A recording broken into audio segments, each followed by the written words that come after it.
우리 하나님 말씀 봅시다. 창세기 22장입니다. 구약성경 창세기 22장 1절로 14절까지를 교독하겠습니다. 구약성경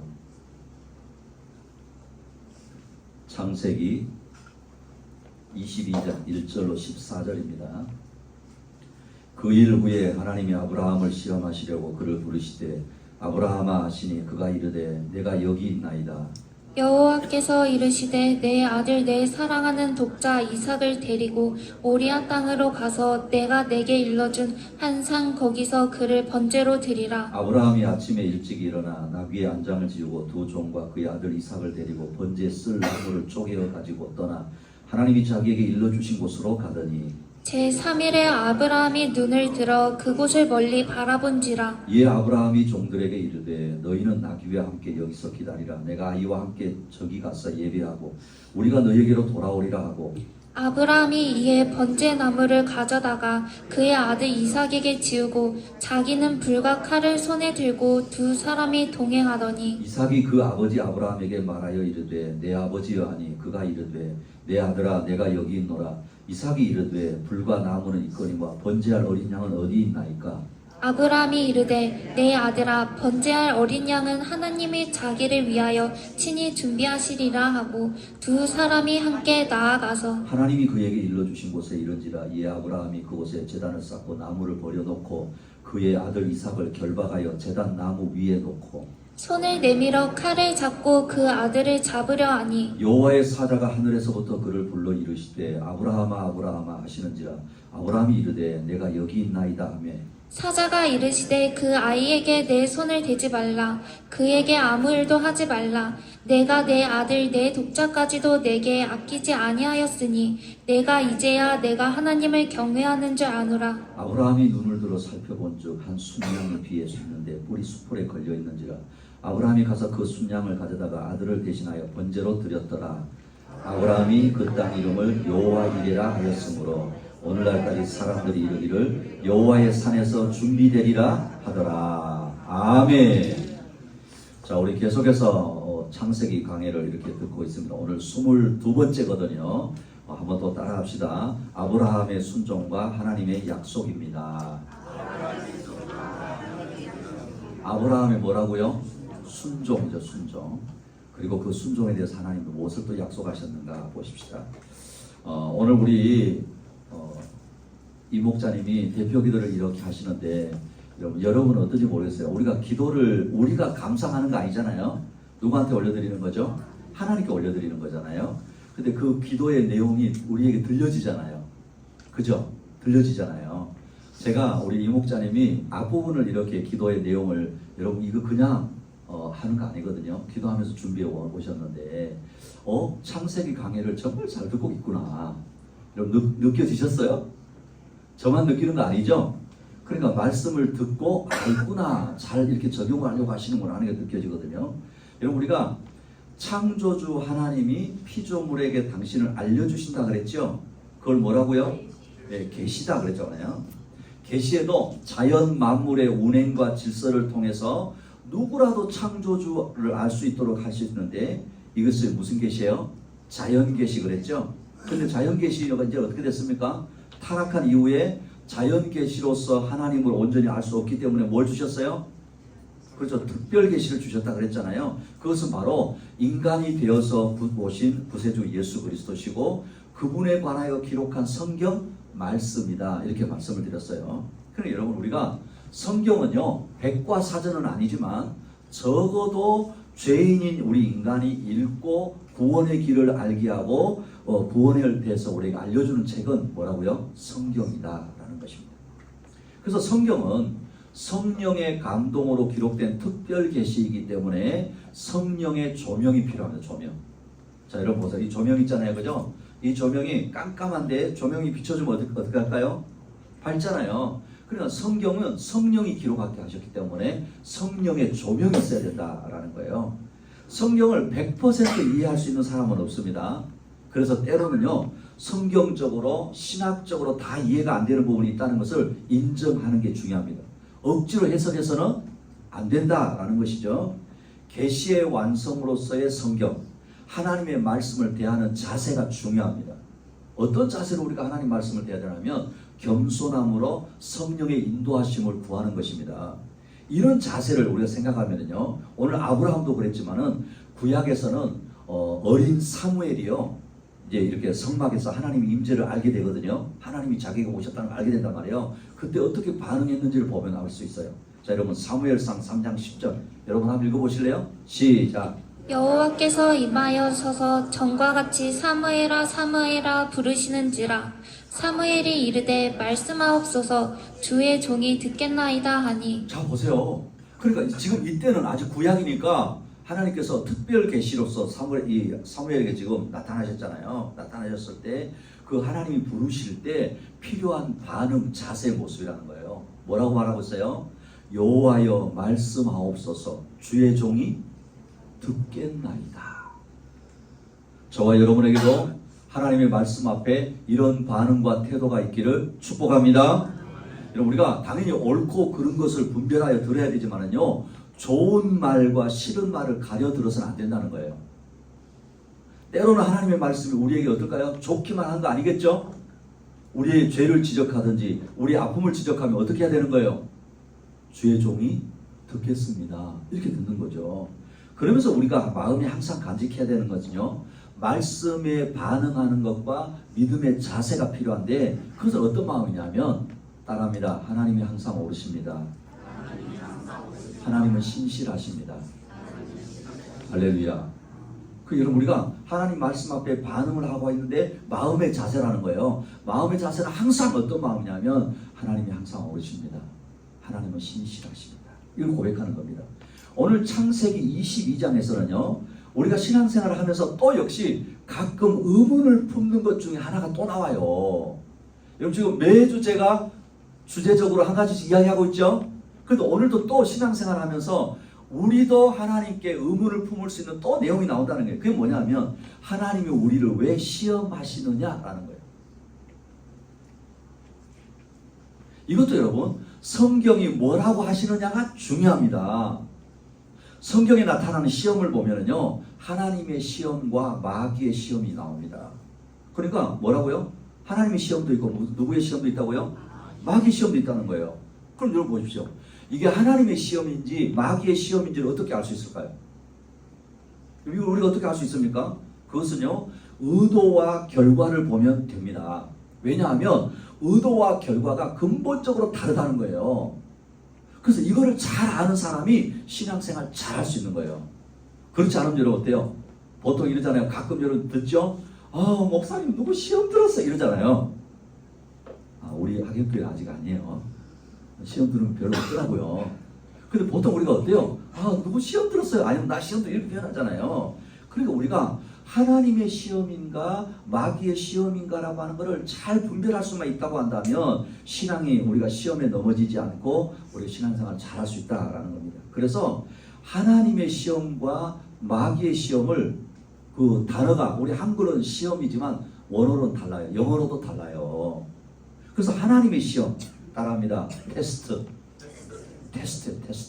그리고 마귀의 시험 따라합니다. 템테이션. 다르죠?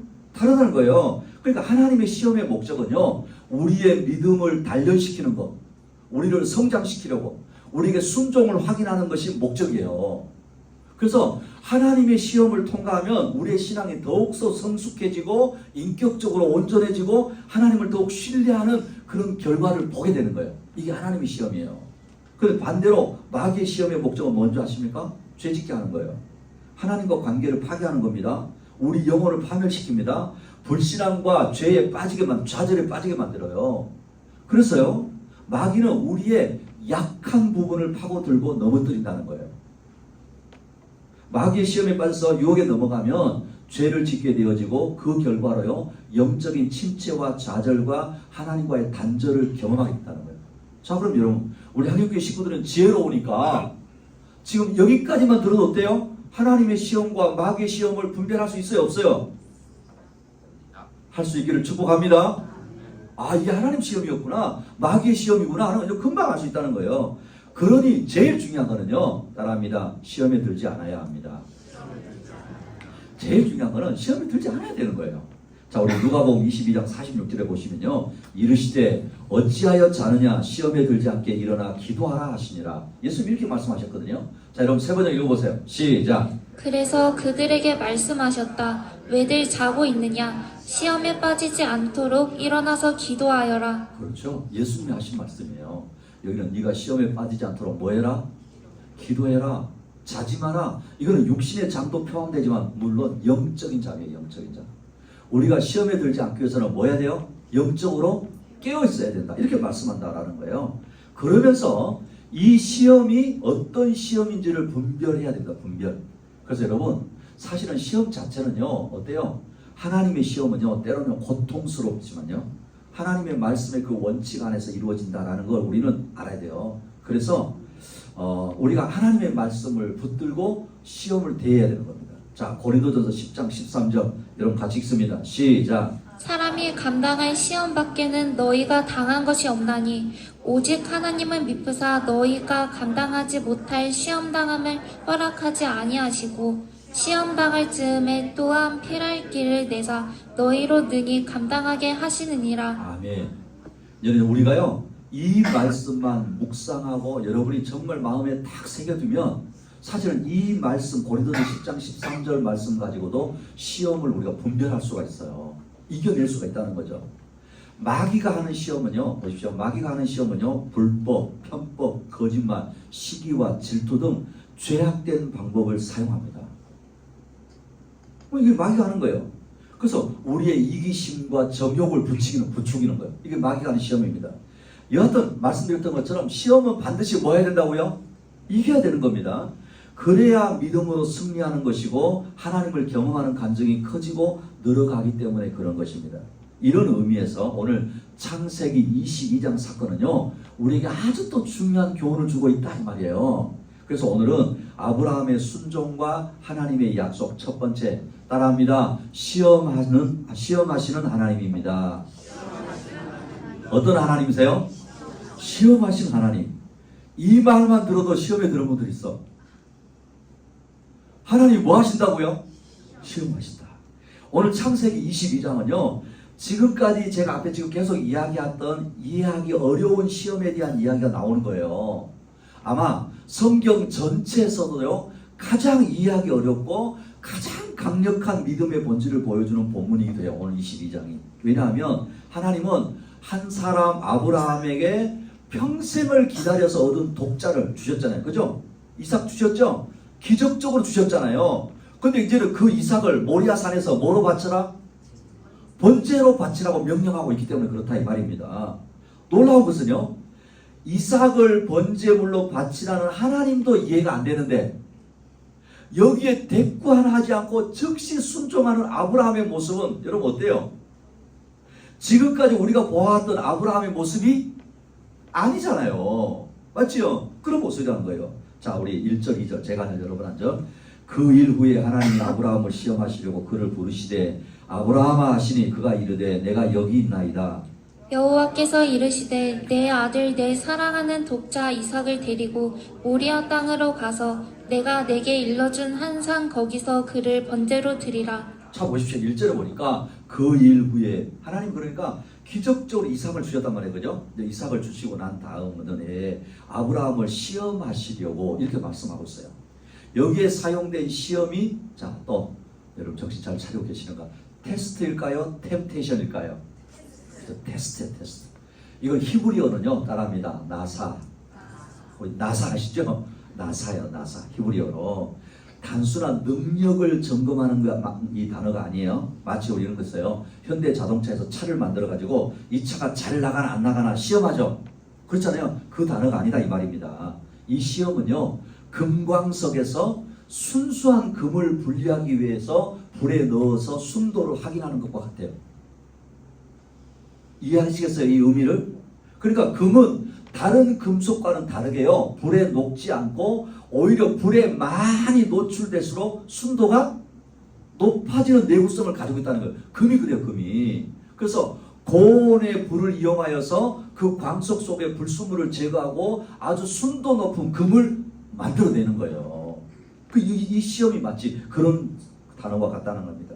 마찬가지로 인간의 믿음이, 우리의 믿음이 얼마나 신실하고 진실한지를 연단하고 확인하는데 이 시험이라는 단어를 사용한다는 거예요. 자, 오늘 아브라함은요, 하나님께서 아브라함에게 뭐라고 하시냐면 가장 소중한 것을 요구하세요. 그렇죠? 가장 소중한. 그 어떤 의미냐면 그가 하나님보다 더 사랑하는 것이 없는지, 즉 그걸 보시는 거예요. 그의 믿음이 약속의 아들 이삭에게 묶여 있는 것이 아니라는 것을 하나님이 지금 확인하고 싶으신 거예요.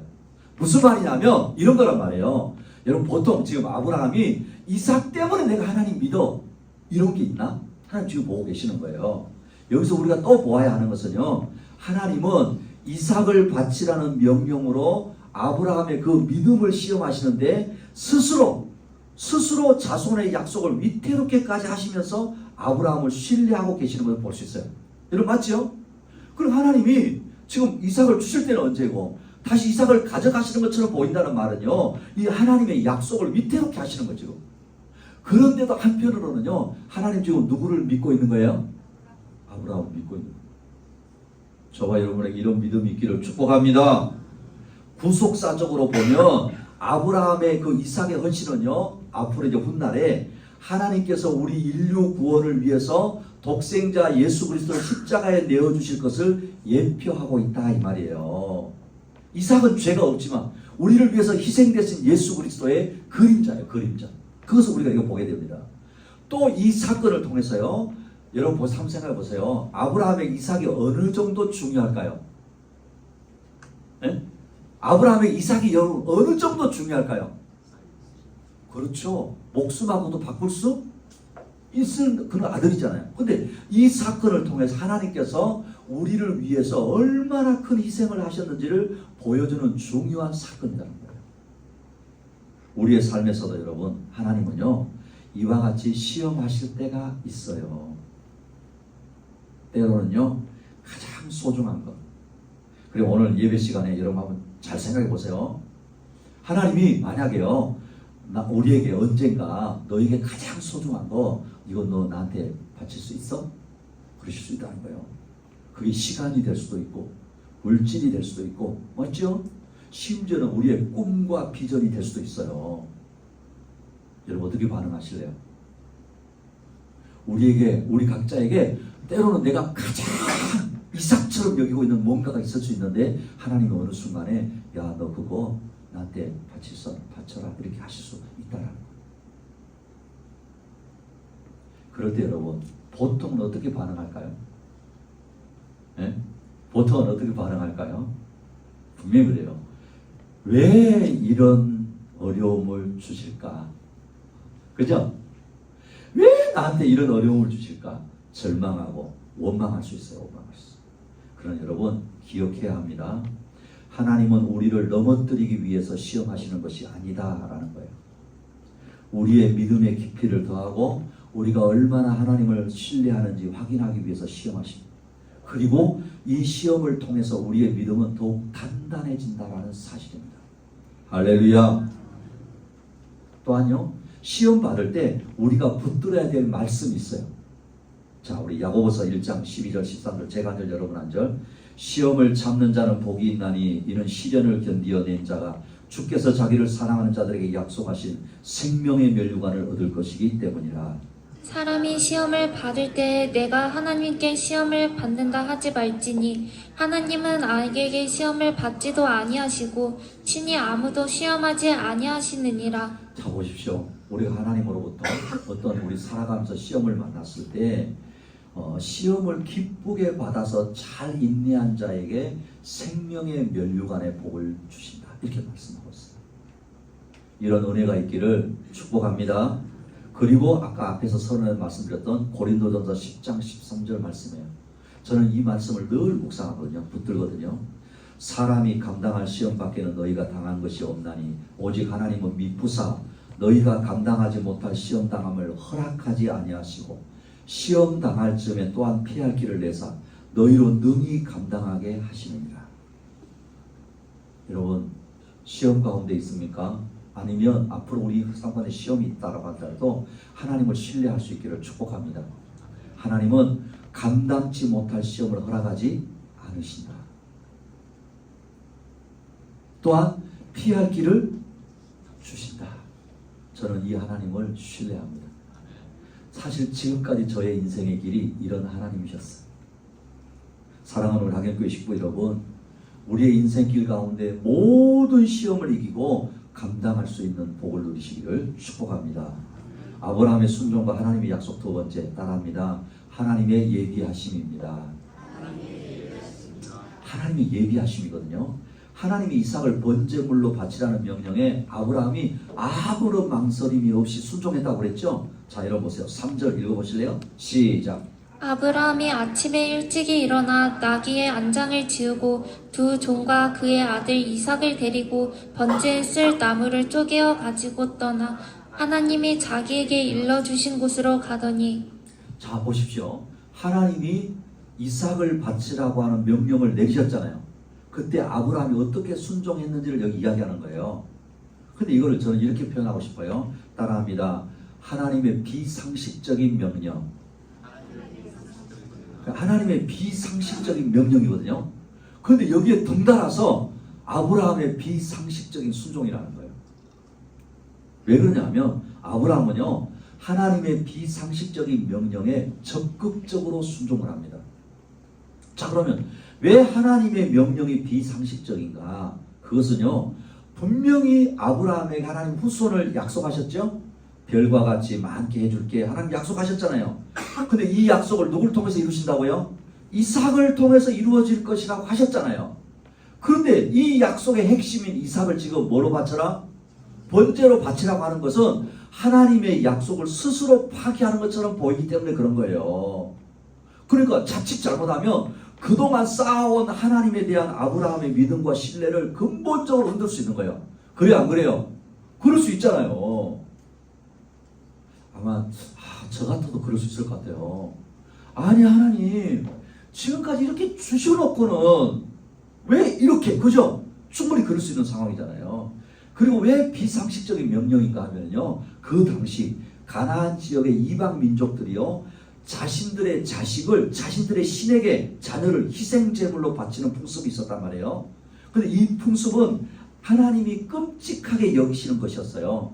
그래서 이스라엘 백성들에게는 엄격하게 금지하신 것입니다. 그런데 하나님 스스로가 아브라함에게 마치 이방 신들이 요구하는 것과 똑같은 요구를 하시는 것처럼 보이기 때문에 뭐 하는 거예요? 비상식적인 명령인 것처럼 보인다는 거예요. 여러분 기억하십니까? 하나님은 전능하신 분이시라고 그랬죠? 맞죠? 근데 그 전능이 어떤 거였어요? 불법을 용납하십니까? 안 하시잖아요. 그럴 수 없잖아요. 그래서 하나님의 거룩과 공의에 어긋나는 비상식적인 명령이라는 거예요. 이 명령도. 또 보십시오. 하나님은 생명의 근원이시고 사랑의 하나님이신데, 그렇잖아요? 이렇게 비상식적이고 일반적으로 보더라도 도덕적이지 못하고 윤리적 기준에도 정면을 이변되는 그런 지금 명령을 하고 계시다 이 말입니다. 자, 보세요. 그런데 아브라함이 이 명령에 뭐 했다고요? 순종한 것입니다. 아무런 이의 제기 없이 묵묵히 아침에 일찍이 채비해서 가라고 하신 곳으로 떠났습니다. 여러분 어떻게 이렇게 할 수 있었을까요? 아브라함이 어떻게 이렇게 할 수 있었을까요? 아브라함은요, 이 하나님의 명령에 순종하기로 아마 결단을 한 것 같습니다. 그의 믿음이 이제는 단순히 머리로 아는 지식이 아닌 것 같아요. 하나님께서 말씀하시면 비상식적이라 할지라도 모든 것을 포기할 수 있는 진정한 순종의 행위로 지금 아브라함이 나아가고 있다라는 거예요. 그리고 이 사건의 결과를 보더라도요, 아브라함이 어떤 믿음으로 순종했는지 우리는 알 수가 있습니다. 여러분 제가 말씀드렸죠? 이게 하나님의 시험인가 마귀의 시험인가 그걸 결과론적으로도 알 수 있어요. 볼까요? 자, 22장 7절 8절 제가 한 절 여러분 한 절. 이삭이 그 아버지 아브라함에게 말하여 이르되 내 아버지여 하니 그가 이르되 내 아들아 내가 여기 있노라. 이삭이 이르되 불과 나무는 있거니와 번제할 어린 양은 어디 있나이까? 아브라함이 이르되 내 아들아 번제할 어린 양은 하나님이 자기를 위하여 친히 준비하시리라 하고 두 사람이 함께 나아가서. 저는요 너무 멋져요. 따라합니다. 그 아버지의 그 아들, 그 아버지의 그 아들이에요. 지금 이제는 보세요. 하나님께서 이제 모리아 산이라고 하는 산이거든요. 그 산에 이삭을 번제로 바치라 그랬잖아요. 아브라함이 아침 일찍이 장작을 다 준비하고 이삭의 등에 딱 묶어가지고 아들 등에 묶어가지고 같이 올라가는 겁니다. 근데 가는 도중에 이삭의 입장에서 생각해 보세요. 아무리 생각해도 아버지 하는 행동이 이상한 거예요. 아니 하나님께 제사 지내러 번제물을 드리러 간다고 하는데 아니 다른 건 다 가져가는데 왜 번제물은 안 가져가는지 맞잖아요. 그래서 이삭이 묻습니다. 아버지 번제할 양은 어디 있습니까? 이렇게 묻습니다. 그때 아브라함은요 뭐라고요? 내 아들아 번제할 어린 양은 하나님이 자기를 위하여 친히 예비하시리라 이렇게 대답을 합니다. 여러분 이 대답이 아브라함의 깊은 믿음입니다. 이것을요 신약 성경 히브리에서는 더 자세히 설명합니다. 아브라함이 어떤 믿음을 가지고 있었는지 자 히브리서 11장 18절 19절 제가 여러분 한 절 그에게 이미 말씀하시기를 내 자손이라 칭할 자는 이삭으로 말미암으리라 하셨으니 그가 하나님이 능히 이삭을 죽은 자 가운데서 다시 살리실 줄로 생각한지라 비유컨대 그를 죽은 자 가운데서 도로 받은 것이니라. 아멘. 아멘. 여러분 보십시오.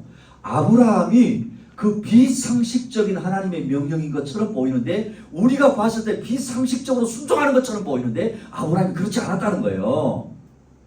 하나님에 대한 분명한 믿음을 가지고 있었습니다. 그래서 보십시오. 이삭을 바치더라도 하나님께서 죽은 자 가운데서 다시 살리실 것을 뭐 했다고요? 믿었다라는 거예요. 할렐루야. 할렐루야. 여러분 보십시오. 아브라함이 이삭을 하나님께서 전능하신 하나님께서 어떻게 주셨는지를 자신의 삶 속에 경험했잖아요. 맞죠? 자신과 사라를 통해서는 도저히 생산해낼 수 없는 이 상황이었는데 하나님 주셨잖아요. 그러면 생명을 주시는 하나님이시라고 한다면 설령 생명을 거두어 가시더라도 다시 그 생명을 뭐 하실 수 있다? 살리실 수 있다. 믿었다는 거예요. 할렐루야. 그리고요 아브라함의 믿음이 얼마나 단단하게 변하고 있는지를 우리가 볼 수 있어요.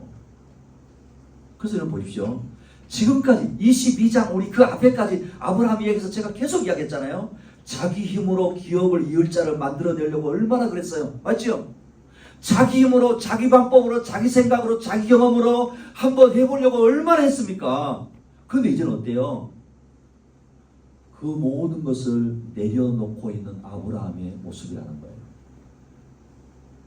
수많은 시련 속에서 정금 같은 믿음으로 성숙한 믿음으로 나온 것입니다. 할렐루야. 이게 아브라함의 믿음이에요. 그래서 아브라함이요 이 믿음대로 하나님은 아브라함이 칼을 들어 이삭을 치려는 순간 하나님이 아브라함을 막습니다. 그리고 아브라함의 눈에 들어온 것이 뿌리 가시덤불에 걸린 순양이었다는 거예요. 자 여러분 9절에서 14절 제가 여러분 한 절 하나님이 그에게 일러주신 곳에 이른지라 이에 아브라함이 그곳에 제단을 쌓고 나무를 버려놓고 그의 아들 이삭을 결박하여 제단 나무 위에 놓고 손을 내밀어 칼을 잡고 그 아들을 잡으려 하니 여호와의 사자가 하늘에서부터 그를 불러 이르시되 아브라함아 아브라함아 하시는지라 아브라함이 이르되 내가 여기 있나이다 하매 사자가 이르시되 그 아이에게 내 손을 대지 말라 그에게 아무 일도 하지 말라 내가 내 아들 내 독자까지도 내게 아끼지 아니하였으니 내가 이제야 내가 하나님을 경외하는 줄을 아노라. 아브라함이 눈을 들어 살펴본즉 한 순양이 뒤에 있는데 뿌리 수풀에 걸려 있는지라 아브라함이 가서 그 순양을 가져다가 아들을 대신하여 번제로 드렸더라. 아브라함이 그 땅 이름을 여호와 이레라 하였으므로 오늘날까지 사람들이 이르기를 여호와의 산에서 준비되리라 하더라. 하나님께서 이삭 대신에 뭘 예비하셨어요? 순양을 준비하셨다라고 말씀하고 있다라는 거예요. 그래서 아브라함은요 그곳 이름을 따라합니다. 여호와 이레. 여호와 이레. 여호와께서 예비하신다 이렇게 불렀다라는 거예요. 여러분 그럼 이제 보십시오. 또 우리는 한 가지 더 붙들어야 됩니다. 하나님은 어떤 하나님이세요? 여호와 이레의 하나님이시다라는 거예요. 그러니까 어떤 의미입니까? 하나님은요 우리에게 순종을 요구하시지만 우리가 순종할 때 우리를 위해서 필요한 모든 것을 준비해 놓으시는 분이시라는 거예요. 할렐루야. 이 하나님을 신뢰할 수 있기를 축복합니다. 저와 여러분의 인생에도, 우리 하경교회에도 여러분 잘 보십시오. 하나님이 우리를 부르셨잖아요. 그렇죠? 자, 혹시 지금 이 자리에서 하나님이 나를 부르셨어 안 부르셨어 모르시는 분 있으세요? 그러면 이 자리에 있다는 것만으로 하나님 나를 지금 부르신 거예요. 할렐루야. 그럼 보세요. 저와 여러분의 인생뿐만 아니라 하경교회도 하나님 우리를 부르시고 순종하신다고 한다면 모든 것을 뭐 하실까요? 그렇죠. 예비하십니다. 믿습니까? 저는 믿습니다. 사실 보십시오. 우리가 환경이 1년 전으로만 돌아가서 1년 전으로만 아우 3층에서 드려야 되나 여기서 드려야 되나 이거 어떻게 가야 되나 식당은 또 우리가 어떻게 쓰나 막 우리 마음에 한편은 고민도 되고 그랬잖아요. 그런데 하나님 우리에게 2층 넓은 곳을 예비하셨습니다. 저는 예비하셨다고 믿습니다. 보십시오. 그럼 또 보세요. 2층만일까요? 2층만일까요? 조심스러워요. 정말 그래요. 신기하게도 이곳에 오시는 분들, 제가 오늘도 아는 목사님들이 많이 오시거든요. 그분들 오시는 분마다 뭐라고 하냐면 아브라함교회가 여기를 사도 되겠네? 큰 꿈을 꿀 수 있기를 축복합니다. 우리가 하는 거 아니잖아요. 하나님 예비하시더라고요. 하나님은 아브라함의 아들 이삭 대신에 순양을 예비하셨듯이 죄로 죽을 수밖에 없는 우리를 위해서 독생자 예수 그리스도를 예비하셨습니다. 우리의 삶 가운데 믿음의 결단을 내릴 때 때론 여러분 눈앞에 놓인 현실을 불가능해 보일 때가 많습니다. 물론 그렇잖아요. 맞지요? 이거 될까? 안 될 것 같은데 그럴 수 있을까? 그런데 보십시오. 그러나 여호와 이레의 하나님을 기억할 수 있기를 축복합니다. 여호와 이레의 하나님. 그래서요 믿음으로 한 걸음 나아가면 주님은 이미 우리를 위해서 필요한 사람도 예비하시고 물질도 예비하시고 길도 예비하시는 하나님이시다는 거 믿을 수 있기를 축복합니다. 아브라함의 순종과 하나님의 약속 마지막 세 번째 따라합니다. 약속과 믿음의 상급입니다. 자 보세요. 상식적이지 않은 하나님의 명령 같은데 자신의 삶 가운데 경험한 하나님은 예비하시는 하나님이심을 믿고 신뢰한 그 아브라함의 믿음과 순종에 대해서 하나님은요 다시 한번 약속을 확정하세요. 또 하나님이 그 약속에 대해서 도장을 꽉 찍으세요. 자 16절 18절 제가 하는 여러분 한 절 이르시되 여호와께서 이르시기를 내가 나를 가리켜 맹세하노니 내가 이같이 행하여 내 아들 내 독자도 아끼지 아니하였은즉 내가 내게 큰 복을 주고 내 씨가 크게 번성하여 하늘의 별과 같고 바닷가의 모래와 같게 하리니 내 씨가 그 대적의 성문을 차지하리라. 또 내 씨로 말미암아 천하 만민이 복을 받으리니 이는 내가 나의 말을 준행하였음이니라 하셨다 하니라. 자 여기 보십시오. 16절에 보면 여호와께서 이르시기를 내가 나를 가리켜 맹세하노니 내가 이같이 행하여 내 아들 내 독자도 아끼지 아니하였은즉 그랬잖아요. 무슨 말이냐면 하나님께서 하나님 자신의 이름으로 맹세하시면서까지 아브라함의 순종을 인정하셨다는 거예요. 대단하지 않아요? 하나님이 하나님의 이름을 갖다 걸으면서까지도 그 아브라함의 그 순종을 인정하신 거예요. 그러니까 하나님이 자신을 걸고 맹세하신 것은 그 약속이 결코 변하지 않는다는 절대적인 확증이에요. 누가 뭘 하더라도 이 약속은 반드시 이루어진다 이 말씀이라는 거예요. 아브라함은요 이삭을 바치려는 순종의 행위를 통해서 하나님께서 그의 믿음이 얼마나 진실한지를 증명한 거예요. 그리고 보십시오. 독자를 바친 아브라함에게 하늘의 별과 바다의 모래같이 많은 자손을 다시 약속하십니다. 그런데 여기 보세요. 뭐라고 말하냐면 이 약속은 단순히 아브라함의 후손이 많아질 것이라는 의미를 뛰어넘는 약속이라고 우리가 너무 잘 알잖아요. 뭐라 했어요? 내 씨로 말미암아. 내 씨 이랬죠. 여기 이 씨는요 궁극적으로 예수 그리스도를 가리키는 거예요. 아브라함의 순종은요 그를 믿음의 조상으로 세웠고 그의 믿음을 통해서 모든 민족이 복을 받게 되는 구속사의 큰 그림을 지금 완성하고 있다라는 거예요. 그런 여러분 아브라함의 상급은요 눈에 보이는 물질적인 것만 아니라 하나님과의 관계 안에서 약속이 성취되는 영적인 축복도 받고 있다는 거예요. 사랑하는 우리 하객교 식구 여러분, 저와 여러분에게도 이런 복이 임하시기를 축복합니다. 나 혼자서 받는 복으로 끝나는 게 아닙니다. 순종의 삶은요, 현실적으로 고단하고 힘들 수 있습니다. 그렇죠? 순종의 삶을 산다는 게 고단하고 힘들 수 있습니다. 그러나 하나님은요, 결코 우리의 믿음을 외면하지 않으십니다. 때로는 즉각적인 보상이 없을 것처럼 보여도 하나님의 약속의 성취를 통해서 우리에게 가장 큰 상급을 주시는 분이십니다. 어떤 분이 이러잖아요. 아니 하나님 왜 지금 안 주세요? 막 이러거든요. 저는 이런 하나님을 신뢰합니다. 어떤 하나님 아세요? 따라합니다. 값진 것일수록 귀한 것일수록, 여러분 값진 것일수록 귀한 것일수록 하나님이요 더 귀하게 여겨서 주세요. 오랜 시간이 필요할 수 있어요. 우리가 보는 거예요. 그리고요, 우리의 순종은 단지 개인적인 신앙 행위로 끝나지 않아요. 그것은 우리의 삶을 통해 하나님의 복음이 세상으로 흘러가는 통로가 되게 하십니다. 가정에서도 그렇고 우리 직장에서도 그렇지 않습니까? 우리가 믿음으로 살 때 하나님은 우리를 통해 세상을 변화시키는 도구로 사용하신다는 거예요. 그러니 여러분, 오늘도 우리 각자 삶의 현장에서 믿음의 눈을 뜰 수 있기를 축복합니다. 때로는 하나님이 나에게는 이삭을 하나님께서 원하신 것 같았을 때 이삭을 드릴 수 있었으면 좋겠습니다. 모리아 산을 하나님이 이렇게 올라가라고 하면 좀 볼 수 있었으면 좋겠어요. 그리하여 순종하여 하나님이 예비해 주시는 복을 누릴 수 있는 저와 여러분 되시기를 축복합니다. 말씀을 맺겠습니다. 우리 앞에 다가오는 모든 시험들 이겨야 합니다. 그리고 감당할 때 하나님이 복이 되게 하십니다. 말씀 앞에 결단과 순종을 통해 여호와 일에 예비하시는 하나님을 늘 경험하며 살 수 있기를 축복합니다. 아브라함과 같은 순종을 통해서 하나님이 예비하신 우리에게 가장 큰 상급을 우리는 바라볼 수 있기를 축복합니다.